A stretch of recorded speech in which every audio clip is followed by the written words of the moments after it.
Since ang daming nagalit dito sa short video ko nito about dito kay Senator Marcoleta and Senator Lacson, edi i-full breakdown natin yung kanilang dalawang privilege speech. Isang senador, Senator Marcoleta, nagtanong lang ng simpleng question. Yes, Mr. President.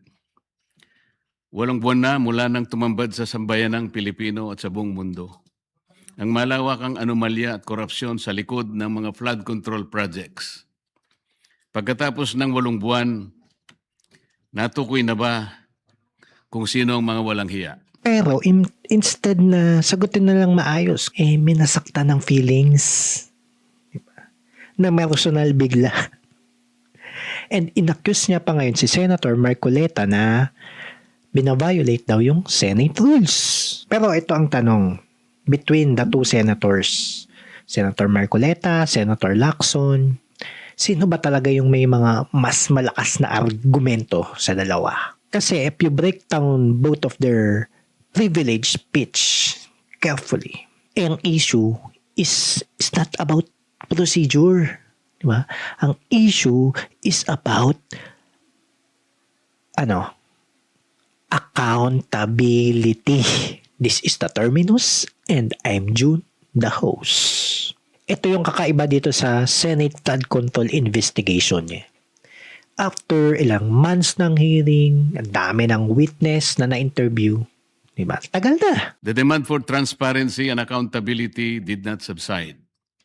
It has only grown louder. Ito yung eksaktong pinopoint out ni Senator Marcoleta. His argument was more specific. Tinatanong niya specifically sa investigation kung nasagot ba talaga yung mga importanteng tanong. Because according to Senator Marcoleta, may mga witness pa tsaka issue na hindi pa masyadong nahihimay. The public deserves answers, but some key witnesses remain uninvited. And totoo naman, di ba? And pag nag-produce ka na ng final report ng medyo hilaw pa, maaga, delikado to. Kasi, matatapos na lang ang investigasyon na walang na-expose talaga. Walang nangyayari. Walang nakakaalam kung ano ba talaga yung nangyari. Nag-raise lang naman si Senator Marcoleta ng medyo uncomfortable na possibility. What if nga naman the investigation is about to end bago nasagot yung mga importanteng tanong, di ba? Why were certain individuals being shielded from scrutiny? Sa perspective niya and sa perspective natin, mga Pinoy, the issue is yung pagkabuo ng report. Diba? Yung pagka-complete. Kasi, ano ba to? Bilyong-bilyong pera yung involved dito. Kaya dapat yung Senate talagang i-make sure na na-examine lahat ng matindi. Ayun lang naman yung pinaka-core ng argument ni Senator Marcoleta. Pero dito ngayon nangaray si Senator Lacson. Diba?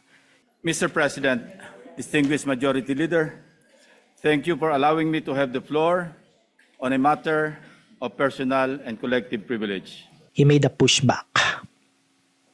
And yung pushback niya, yung response niya, is not about flood control. It was personal attack to Senator Marcoleta. Dahil gusto din lamang ni Senator Marcoleta na lagi siyang bida bilang dating chairman ng BRC o sa usaping West Philippine Sea o anumang issue involving China o dili kaya ay sa usaping restitution na mag-asawang Diskaya, siya na nga ang tunay na bida sa aking magiging pahayag sa mga sandaling ito ngayong hapon. Ayun yung counter-argument niya dun sa privilege speech na.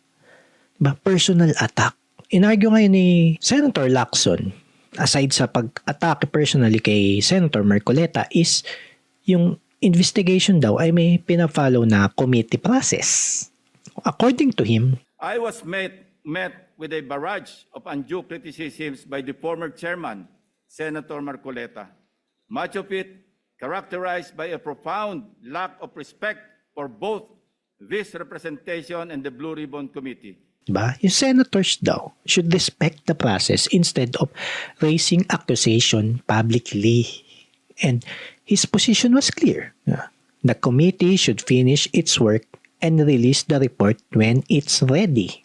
Sa madaling salita, hindi talaga sinasagot ni Senator Lacson yung mga tanong ni Senator Marcoleta. Ang pinagtatanggol niya lang is yung procedure ng Senate. The intention at this stage is simply to have the partial committee report filed and sponsored in order to reflect the evidence received thus far and to allow the committee to consider the next steps. Pero to be fair, syempre, importante din naman talaga yung procedure sa Senate. Without tools, investigation can easily turn into a political theater. Pero ito yung interesting part dito sa bungguan nila na to. Kasi si Senator Marcoleta naman is not asking to break the rules. Ang tinatanong lang naman niya enough na ba yung nagawa ng investigation? So if we look their two arguments side by side, di ba? Senator Marcoleta's argument was about accountability. And Senator Lacson's argument was about procedure. Diba? And napaka magkaiba. Kung maga sa debate, ini-strawman nila ang isa't isa.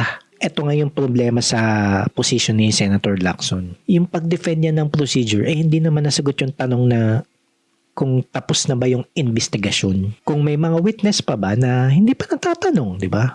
Kung may mga issue pa ba na hindi pa na-examine. Kaya ang tanong, ano bang kinakatakutan ng chairman? Yung pinaka-risk talaga, hindi naman talaga yung delay. Ang pinaka-risk talaga dito, yung premature conclusion. Because once the Senate releases the final report, wala na. Ending na. Tapos ang laban, di ba? Kung may na-miss man, di na mababalikan. Kaya dito nagmamatter talaga yung mga tanong ni Senator Marcoleta. He wasn't trying to destroy the investigation. He was asking whether the Senate is tatapusin na nila to ng agad-agad, ng walang pag-iisip. And alam naman natin sa history ng Pilipinas, karamihan ng mga investigasyon na to natatapos lang sa report pero walang napaparusahan. Walang real accountability. Sigurado na ba tayo na tapos na yung investigation? Wala ba tayong na-miss? Kasi ang dami pang witness. Andiyan pa nga yung mga AFP na bagong labas, di ba? Sa maleta issue. Ngayon, kung di pa sure na kung tapos na ba tong investigation na to, pag nirush tong final report, yun yung pinakamalalang mangyayari. Kasi yung pinaka-reason kung bakit sila nagko-conduct ng investigation, yung Senate, is to uncover the truth, malaman yung katotohanan, hindi lang basta mag-produce ng document. Wala namang kwenta. Kaya itong debate ni Senator Marcoleta and Senator Lacson is napaka-importante nito. Kasi na-expose yung mas malaking katanungan dito sa loob ng Senado. Mas priority ba ang procedure kesa sa katotohanan or full accountability? At the end of the day naman, di ba? Both senators, kiniklaim nila na they are protecting the integrity of the investigation. Pero magkaiba sila ng approach. Itong si Senator Marcoleta, di ba? He argues na hindi pa dapat matapos yung investigasyon hanggat hindi pa nasasagot yung mga importanteng tanong. Totoo naman, di ba? While Senator Pampilo Lacson is arguing for the process na process should follow Senate rules tsaka yung committee procedure. Ngayon, ito yung tanong sa ating lahat. Tanong sa mga Pinoy. Bilyon-bilyong halaga ng pera yung sangkot dito sa flood control project na ito. For far too long, the public have been agitated, disgusted, and tormented by the thought that more than 1 trillion pesos have been openly looted from the National Treasury. Yet to this day, no one has been held accountable except for the small fry. Ano bang mas mahalaga ngayon sa atin, sa inyo? Tapusin ang mabilisan tong report o siguraduhin na talagang natapos ang investigasyon?